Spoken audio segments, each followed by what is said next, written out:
this. Flights are really expensive. Maybe my show money was just around. I don't know the total amount already of the money I spent. My papa does not know the entire details of my travel check.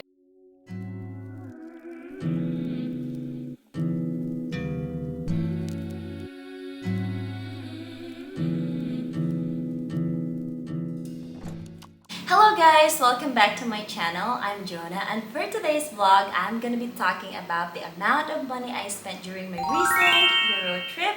That was a very unforgettable one, and some of my subscribers actually asked if I can share information about the amount of money I spent during my entire trip.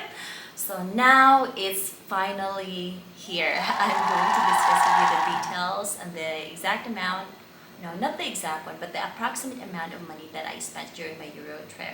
But before that, please do not forget to click on like and subscribe to my channel for more information and videos related to traveling, food, and eating. Or if you also want another content, just comment down below and I'm gonna try my best to answer your questions or perhaps do videos related to your request. Alright, so let's go ahead and start. I'm gonna tackle first the expenses when I try to prepare my documents for my visa application. Visa application is actually necessary because your Philippine passport is not enough to visit Europe. You have to get a visa to visit there. So I'm going to start with the documents and the amount of money I spent in obtaining those. So first, let's go ahead and check on the bank certificate. Bank certificate is actually a certification from the bank showing the amount of money that you have stored on your bank account and also how long have you opened your account and your average daily balance as well. And I have 3 bank accounts and I paid 200 pesos for each bank certificate. So let's do the math. That is worth 600 pesos or approximately 10 euros. So next is the bank statement. A bank statement is also a document that you can get from the bank showing your transaction activities on your account, savings or checking account. And just a tip from you guys as well, that if you have a bulk deposit, I would suggest for you to explain that on your cover letter so that the embassy will not get suspicious. How did you obtain such a large deposit? And for the bank statement, it usually costs 50 to 100 peso per page depending on which bank you have. However, you can actually also get the bank statement for free online. You can download your statement on your mobile app and it's actually cost for free. I would also suggest that you print it in A4 size bond paper, because the embassy would require or recommend for you to print your documents and submit it in A4 size paper. And next is a passport size photo. I do not have a passport size photo when I tried to apply for a visa, so I went to a studio, have my photo taken, and they have a package ranging from 60 to 80 pesos, so you can actually avail that in a lot of studio here in Cebu.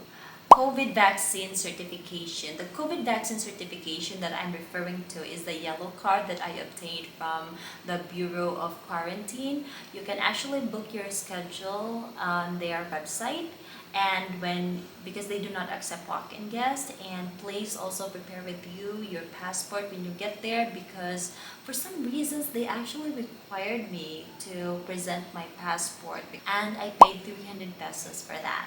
So next is the flight reservation. Flight reservation is actually not an actual flight ticket. I would highly recommend for you not to book an actual flight yet if you are still applying for a visa, because you would not know whether your visa might get denied, which I hope not. You might end up losing your money. And you know, flights are very expensive during the pandemic, so we would highly advise that you make a flight reservation first.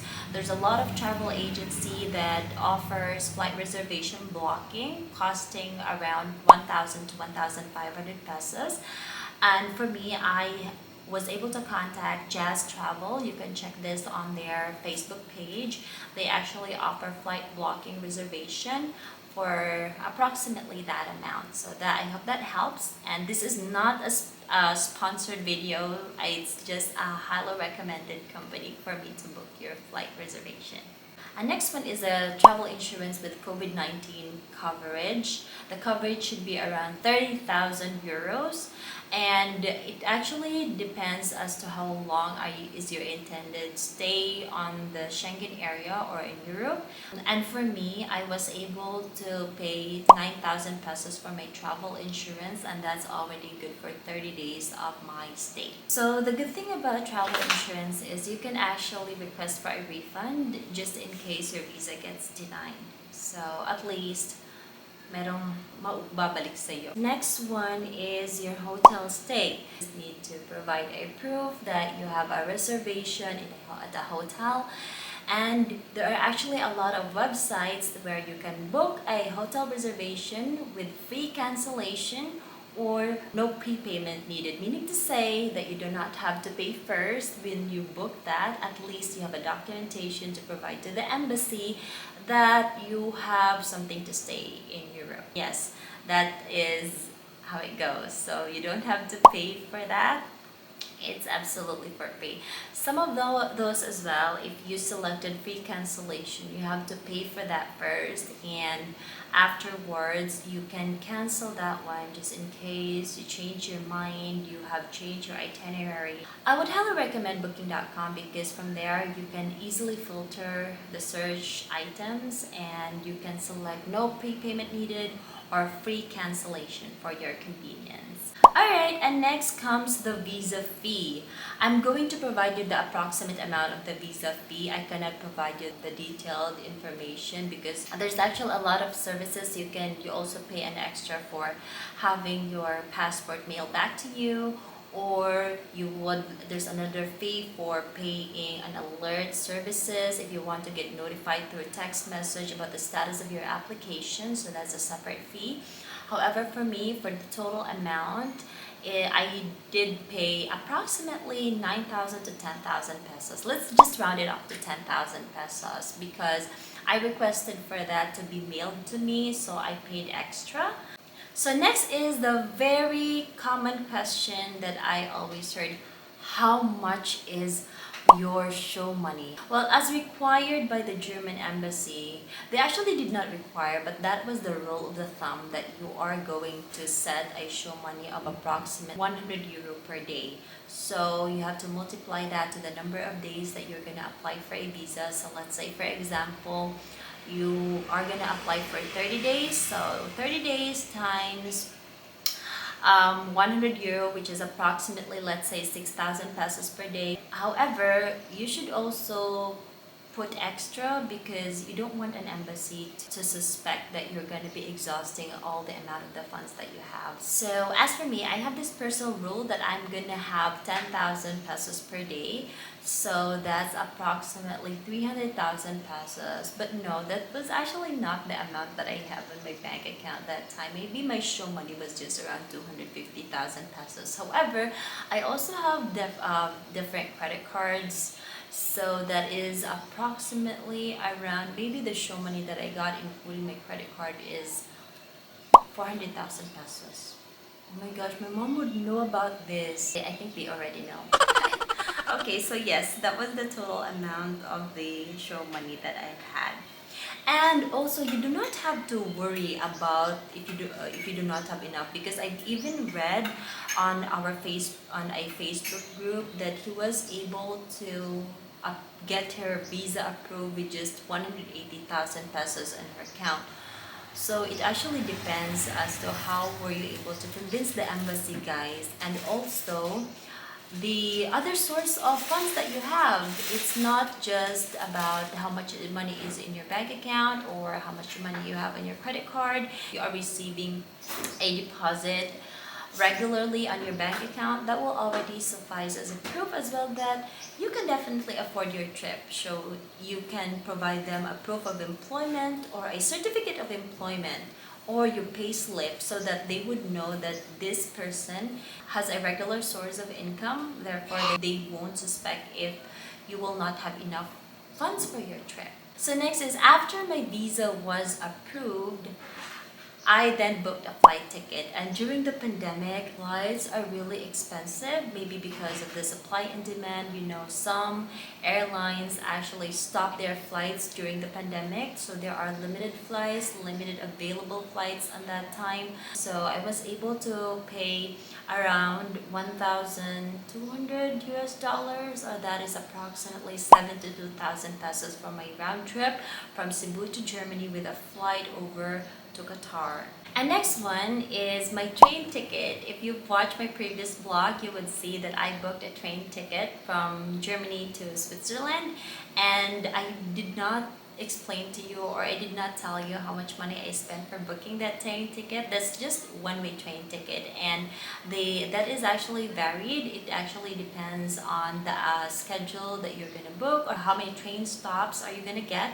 So as for me, I paid 6,000 pesos for that. So you might actually get curious about how much I spent when I already arrived in Europe, and I actually was not able to calculate it because we are sharing with my partner. Most of the time he paid for the expenses we had during our stay. When he pays for the gas, I pay for the toll fee because toll fee is cheaper than the gas. And yes, during my stay, it was for free because I stayed in my boyfriend's apartment, so that is really convenient, and that saves me money. I'm actually a bit nervous right now because my papa does not know the entire details of my travel trip, and if he sees this video, papagalitan ako nun. But I hope that you've learned something out of it. You have to make sure that you have 100 euro per day if you are going to be staying as a tourist. You just compute that or multiply that to the number of days that you're going to stay in the European country. You also have to spare an amount if you're going to be moving around from one country to the other, because you're going to be paying for a train, or if you prefer a bus, that would be fine. My neighbor is screaming right now. I hope that they are fine. Alright, so that summarizes the amount of money I spent during my entire Euro trip. And guys, I hope that you've learned something about that. This is actually based on my personal experience. We have different expenses when you get there. Depends on, you know, if you're gonna... I was actually frugal when I went to Europe. I did not buy a lot of stuff. But if you're gonna plan to shop more, or, you know, buy a lot of stuff there, because it's so tempting to buy some stuff and things in Paris. Everything is actually, the things are actually so nice and so pretty, so you have to spare an amount for that.